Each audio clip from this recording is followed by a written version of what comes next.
David MacKinnon. David MacKinnon. MacKinnon! 非常にいいバッティングをしています。レフトへ伸びていくか、下がって狙いった、見上げたデビッド・マキノン。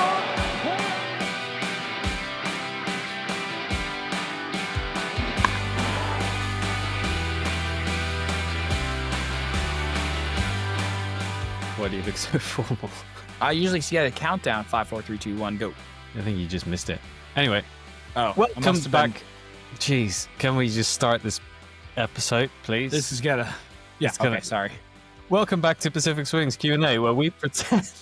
Welcome back to Pacific Swings Q&A, where we pretend your questions are more interesting than our stories.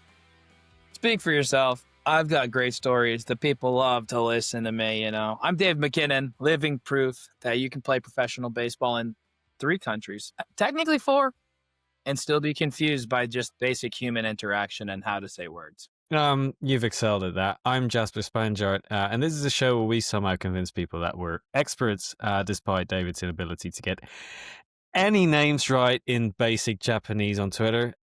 Have you fired your translator app yet? Is it gone? Yeah. Oh, I fired a couple apps now, potentially looking for an actual translator, just so I can just double check. Double check. To have them sit right next to you for any stuff you'd want to post on Twitter, right? Yeah. Well, I don't know if you saw my tweet yesterday, but let me tell you, that was a pretty good translation. I got some compliments on my translation. Did you? Okay. Yeah. They said, wow, he speaks actual Japanese. And I'm like, no, I just checked multiple times to make sure it made sense on my apps. I think that's the way to do it.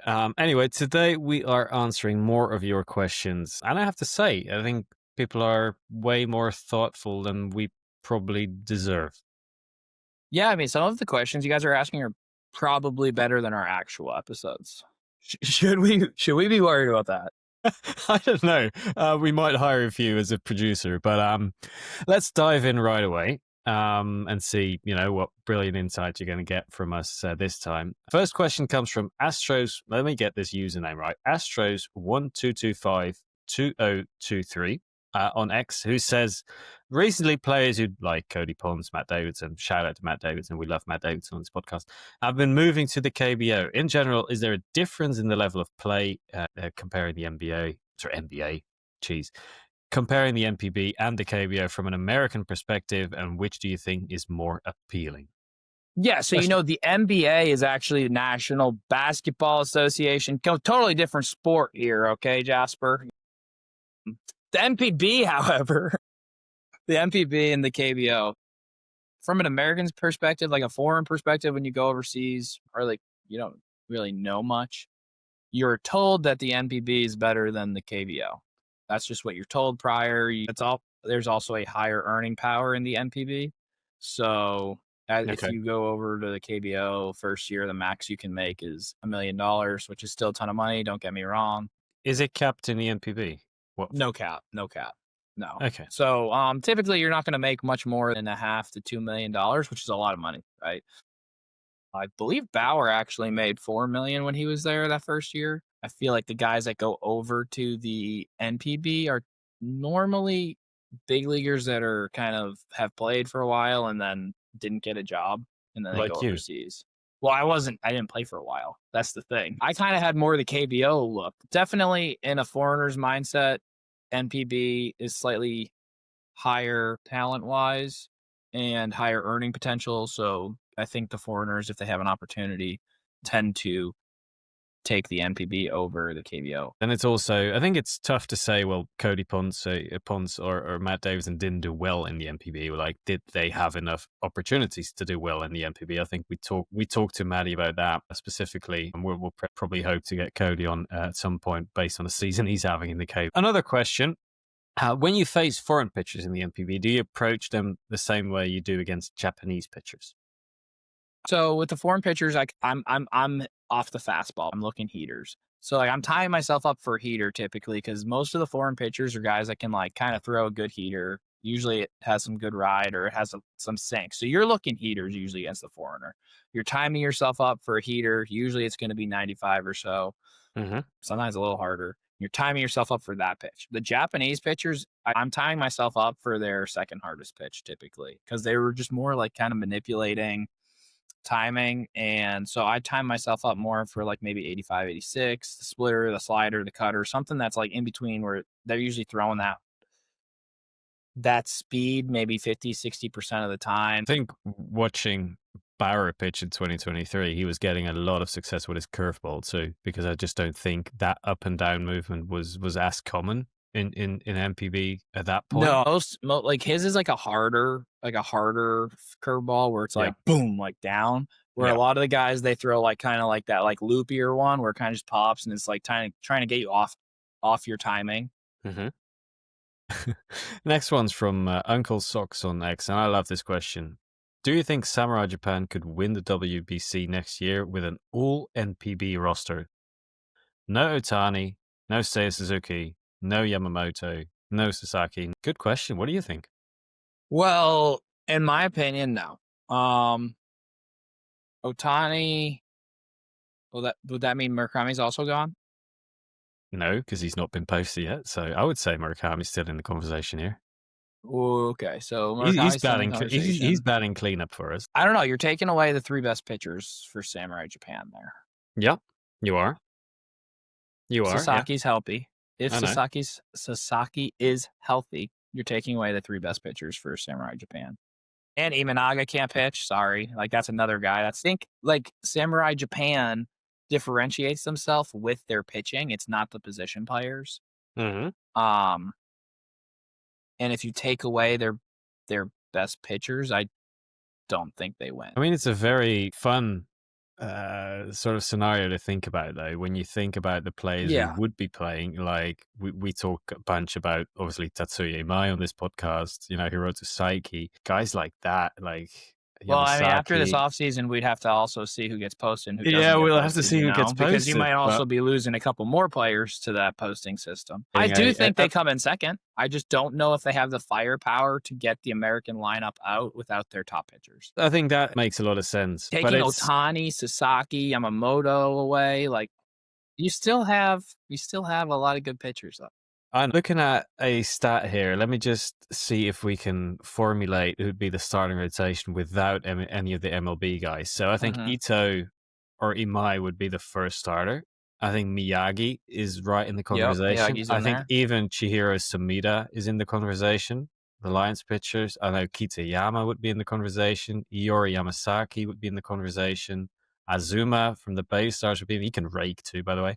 Azuma can be in the conversation. I mean, that's still a deep starting rotation. I think realistically, I'm going to lean towards the other side. I think they could win it because if you've still got Kondo, you've still got the hitters that you would need, especially the top of the lineup. You also have to remember you're using a big league baseball. You're not having a sub-2 ERA with the big league ball. You know what I'm saying? Yamamoto had a 1.2 ERA, and don't get me wrong, he's nasty. But like in the big leagues, you're gonna have like a 1.2 ERA in the NPB is equivalent to 2.5 to 3 in the big leagues. I mean, I hear you. I just think, gosh, it's a good question, dude. We could do an entire episode on this. Okay? I mean, think about we could go back and forth. You still have Sato, you still have Yamakawa, you still have Chusei Manami, you still have Shota Murashita, you have Maki.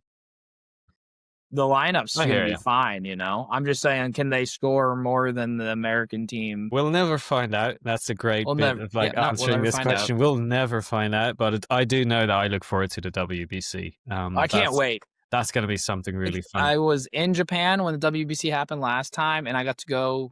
That was the first time I ever stepped foot in the Tokyo Dome. I got to watch Stephen Woods. He was on Team Italy. He got me tickets, and I got to go in there. I got seats in the family section for Team Italy. Just super Italian over there, and I was just Davide MacKinnon. Yeah, pasta and the pizza, and yeah, dude. And I got to watch, and it was awesome. It was the first time I saw 50,000 people going buck wild in there with the chanting, and Team Italy made a sick play in the field, and everyone applauded. Don't you have some Italian roots that we can like make Canadian up. roots. I have some Canadian. Well, actually, I'm super Canadian, so I could easily Canadian, probably eh? get on there. Get Dave on Team Canada. That'd be a Yeah, great. the only problem is Freddie Freeman played first base for the Team Canada last time. That's irrelevant. Irrelevant. Eh, Next question. pretty relevant. From Mecha Toro 200, who says, which young Seibu Lions player is MacKinnon paying attention to? And I love that you're calling you MacKinnon. It's sort of really adorable. I've seen that pop up on Twitter. It's really fun. And also, are you secretly scouting for the Lions now? And that's my question. So on Seibu, I would say the guy the guy I'm most impressed with is Watanabe. To come in, get drafted, and like immediately make an impact, make an all-star team, that's pretty cool. His swing's really good. I've looked at his swing. His swing's very good. He stays through the zone. Seems like he can deal with different speeds, make adjustments. The power that will come, you know. And then Takizawa was just unbelievable in the field. I don't know if you saw that defensive play he made. Takizawa was unreal. In the field, dude, that play he made was unbelievable. He backhanded slide up the middle, and as he's like coming up from the slide, planting his foot to make the throw, like the ball's already on the way. It almost looked like, I think Nevin was at first, and he's like, genuinely, he was going to be the cutoff at home for the play from center field because he thought he was going to get through, and then he had to like stop and go back to the bag because Takizawa somehow got to the ball, which is crazy. And I looked this up the other week. He's only 22. Yeah, no, super young. The guy's just been doing it for years, and talent-wise, I think defensively, I mean, Seibu's lucky with their defensive talent, like in the infield. That's just, it's impressive. Here's another one from your long-lost family member, Brian MacKinnon, who actually lives in Saitama, goes to Lions games, is probably the best MacKinnon in the region when it comes to hitting off-speed pitches. But he asks, in addition to the lively Japanese cheering sections, would you be able to comment on the sort of fan stadium experience and how they compare? Yeah, it is definitely different, the fan experience. I think you got to give a shout out to the beer girls who they are walking like a 4.5, 5.5 hours up and down the stadium with the keg on their back, providing beer. Also, prices at the stadium aren't hiked up.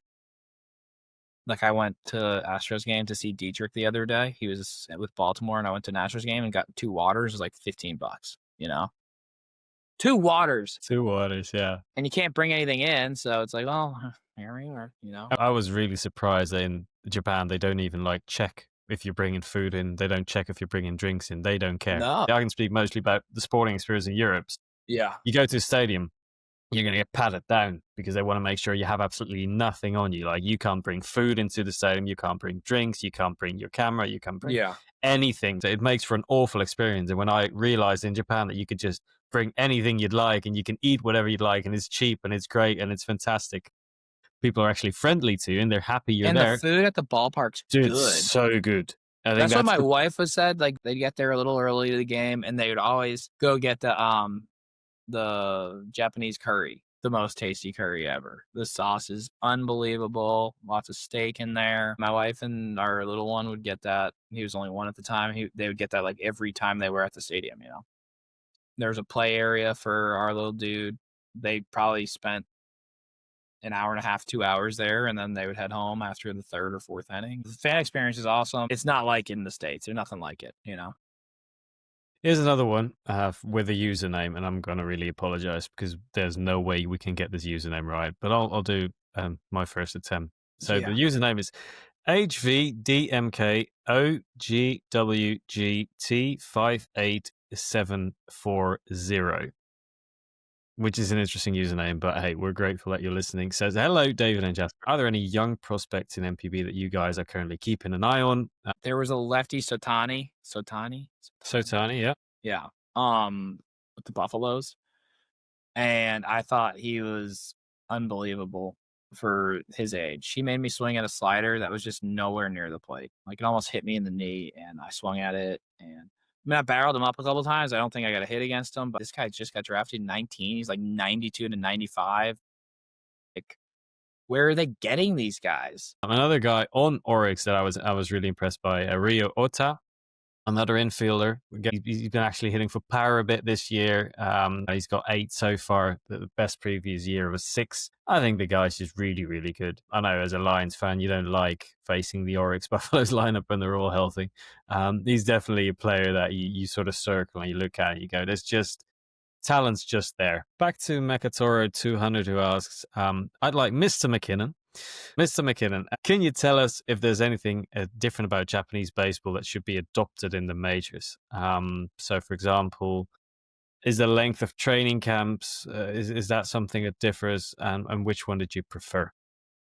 I think, personally, the Asian training camp's too long. They work so hard all year long, right? We have a two-month spring training, and then say we don't make playoffs or something. The younger guys are now going to practice October and November as well. They have December and January off typically. So they have a contract where they're working for 10 months.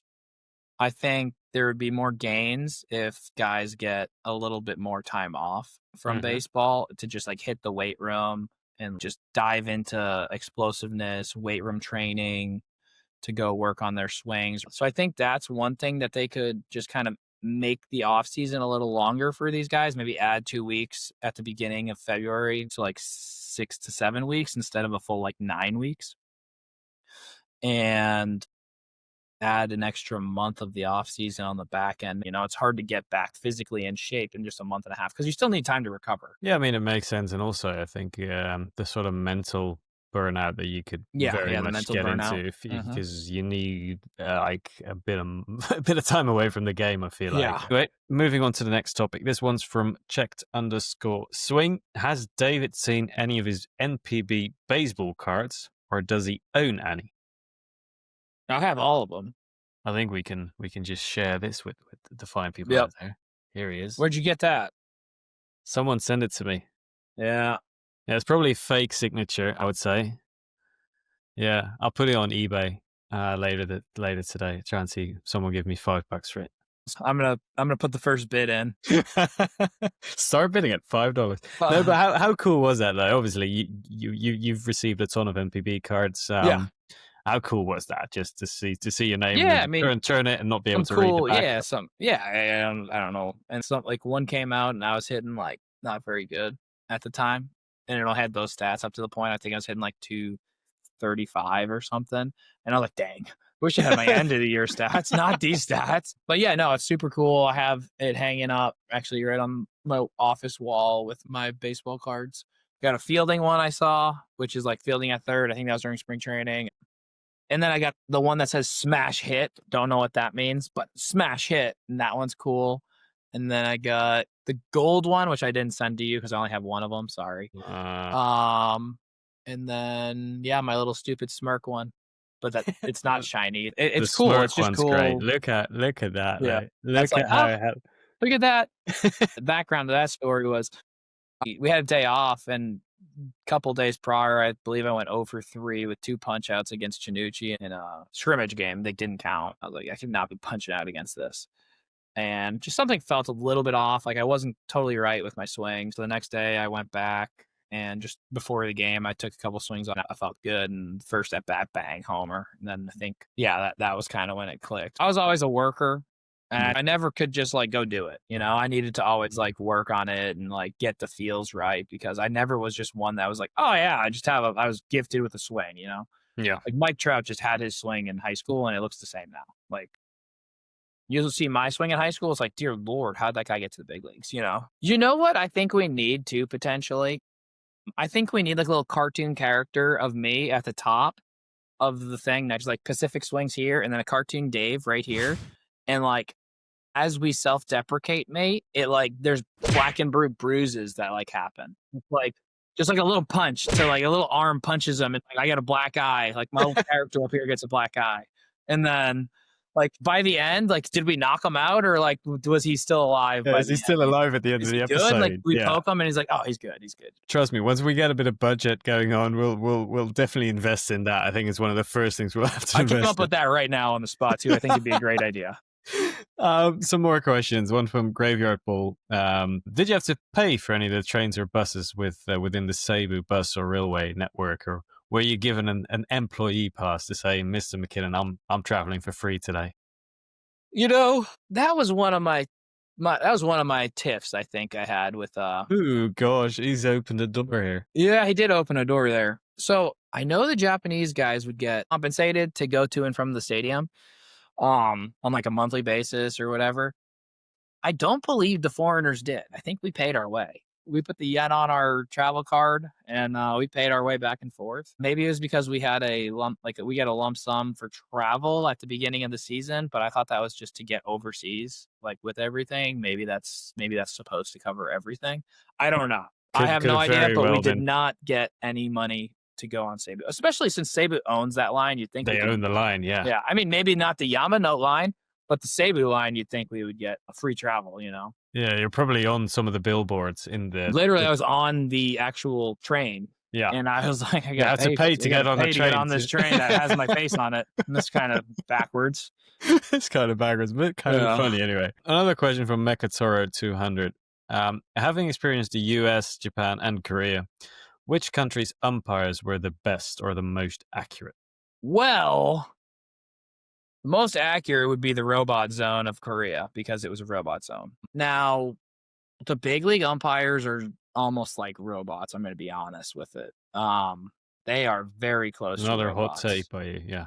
Don't get me wrong. They get some wrong, but I mean, they might miss 10 calls a game and it's like by this much. Like in AAA, you're getting that call anyway. You don't even know a difference really. They barely are missing. I mean, we all know some bad umpires that like we've seen them have bad days, but for the most part, they're pretty good, dude. Japan, those guys are consistent.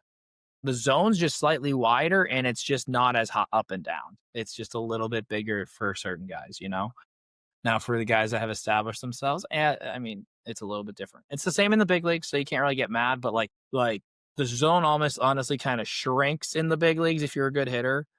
Like it's like has to be over the plate.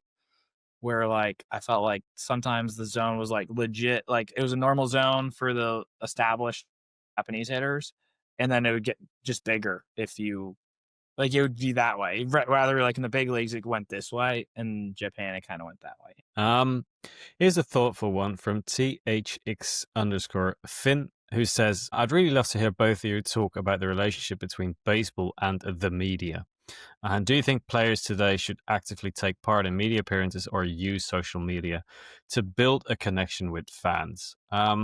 Interesting take there. I know that you and I, off podcast, have talked a lot about the fact, that players aren't really always eager to answer questions after being on their feet for 7 hours and having a reporter in their face and said, how was that today, Dave? Why didn't you get a single hit today? Or why did you get a hit? Yeah, firstly, what did you do in your career to sort of make that connection? Because you did spend some time building that connection whilst you were playing, right? Yeah, I mean, so for me, I think social media is a good way to kind of show your personality to the fans because you can't always show your personality to the fans every day at the field. I mean, people can't always afford to go to the games every day. People also view you as a celebrity, even in the big leagues, kind of like they want to take pictures of you, they get autographs, all that stuff. And I think social media is my way of just kind of being, look, like I'm just a goofy guy. I have a talent of hitting baseballs,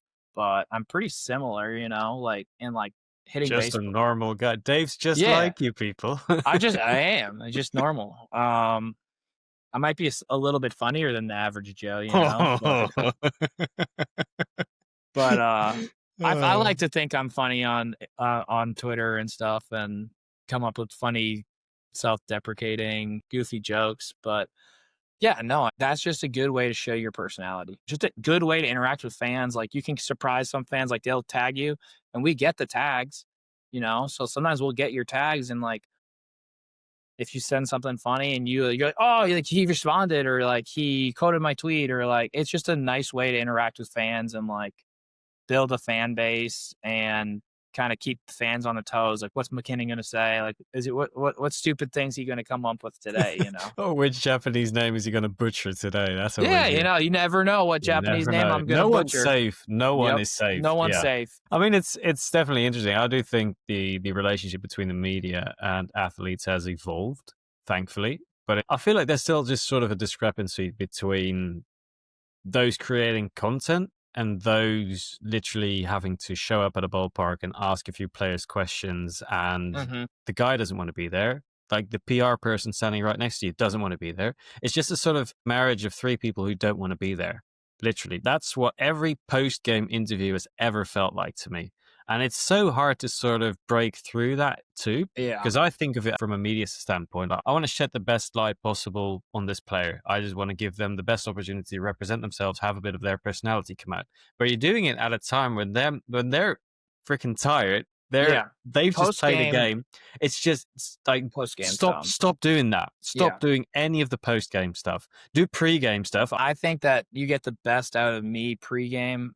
Post-game, especially at baseball, like it's just you can do like a interview on the field in front of the fans for the fans, but after that's for that, the I feel fans, like that's done. I feel like you're not going to really get much if we can find it. I think the Dustin Pedroia video, I think that would be a good one to show right now. What did we make, 4 errors? And we've got to play better. Is there a conversation that takes place after a game like this where it's kind of Like what? ugly? No, you show up tomorrow and you play your ass off. That's it. Do you think there was any intent on that fastball to hit Betts? Bro, I don't know. I'm more concerned that we're trying to play better baseball. If there was, would it be an issue? Can I go home?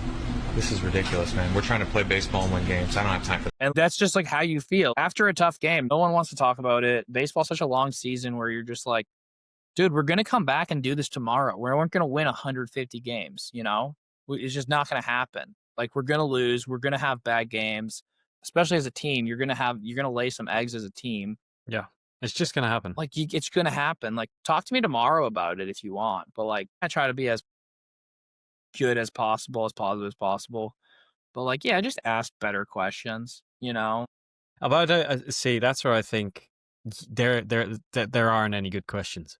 There aren't. I don't know. At that point, after Yeah. a game, even if there's a good game or a bad game, I feel like there's just not much to talk about after. Exactly. There's not much to talk because Yeah. if anything, you're still having to go through. Your brain technically has to go through a process to process whatever just happened. Yeah. So you're asking guys who haven't processed thoroughly what's happened about something that they can't really, they just can't formulate an answer at that point. No. Ask about it tomorrow, next you morning, could the ask. next afternoon. Maybe you get an answer. But I don't know. I think we're just setting up media people, reporters to fail, and we're setting up athletes to fail. I think it's just... I think specifically time. you're setting up the athletes to fail. Yeah, but like from a media perspective, you can't do anything at that point. Literally, you just get paid to show up to write your report about the game and to get a few quotes. That's always how it is. And it's like, stop doing that. Just stop doing that because you're not going to get press I conferences. also think that the stop locker doing them. room should just be for players. I don't think Absolutely, yeah. like the U.S. I think is one of the only places. Japan and Korea, there's no one allowed in the locker room. There's no media. Usually it was done before the game, and like they would get a media room, and I would go do an interview or something, and then they would catch us on the way up if they wanted to talk to us. They never talked to us. That was actually a good thing. I thought that they never talked to us after a bad game. Typically on the way back to the locker room, they would talk to us after a good game sometimes. But yeah, there's a little more feel. I feel like over there when it comes to like how they treat players media wise. That's fair. The last question. What is your long-term goal for the podcast? So I guess that sort of applies to both of us if they say your goal. Yeah, Dave, what's your long-term goal for the podcast? I would say our long-term goal is to, what's long-term? Let's give it 2 years. I would say before 2 years, we need to, in the next 6 months, in the next couple months, we're growing right now. So in the near future, get more Japanese, more Korean guys on the podcast so that we can kind of introduce the top Japanese and Korean guys to the U.S. before they end up maybe playing in the big leagues or just before people see them in WBC. Grow the channel as much as possible. I thought I already saw that if we get to 10,000 subscribers, I have to do a reenactment. So let's do that.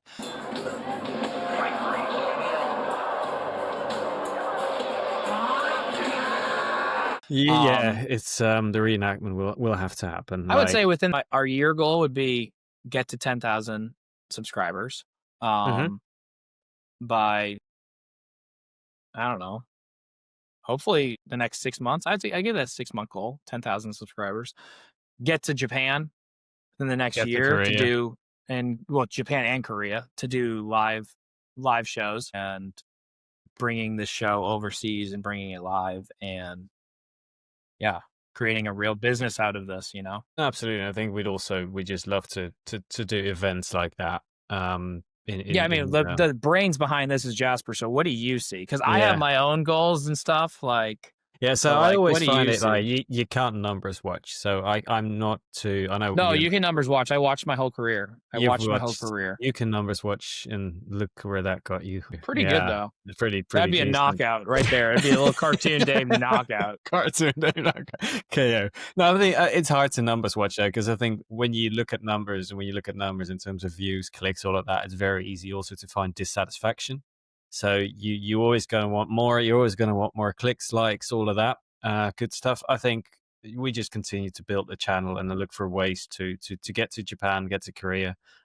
Organize ways for players also who are over there to interact with fans in a unique way, really provide that bridge over the Pacific, if you will. And I think we could do an excellent job at that, create a platform for the players, create a platform for the fans, and really go beyond social media, I guess, bring people who are like-minded in the same room and be able to do live Q&As with different guys, be able to, I don't know, follow these guys around for a week and put out documentaries, like mini documentaries or mini series on that on YouTube. Yeah. I just think in terms of media stuff, we can do so much, and we haven't really done anything when you compare it to the realm of possibilities. So yeah, just keep building it, and Dave and I will probably think of ideas, and we'll get them out there. We're building this. We're writing a book together. We're doing the podcast together. I'm running a baseball business here. So we're busy, and we're going to try to build this as best we can and keep it coming. But also, we'd love to hear from you guys as to, like, what do you want to see? Like, what type of guests do you want to have on? So let me know who we want. I don't care. I'll send a message to anyone in the world about coming on this, okay? And if we get enough people watching, it's easier to get guests on. You guys let us know who you want on, what you guys want covered, what questions you want answered, what stuff you guys enjoy, what stuff you don't enjoy. And we're for you guys. We're for the people. And if you're a company out there that's looking for reach, I think don't we have like 2.5 million people that just saw our stuff in the last week? Only 2.5 million, so yeah. I mean, that's an excellent sales pitch. Excellent sales pitch by you, by the way. That's phenomenal. All right, that was it for our second Q&A. Thanks for all your questions. And like Dave said, if you got more, keep them coming. So Spotify, Apple, YouTube, or that one app that you downloaded during a flight and immediately forgot about it. That one. And also, right up here. Is it there? I'm thinking that we have a subscribe button, and you should press it. I think it's... It should be here. I don't know. Here? Somewhere. Hey, so like it here, and then subscribe it here, all right? Or wherever the buttons are. Like, or there. We don't care where the buttons are. Just like and subscribe. Or comment. Leave a nice comment, too. Thanks for listening, everyone.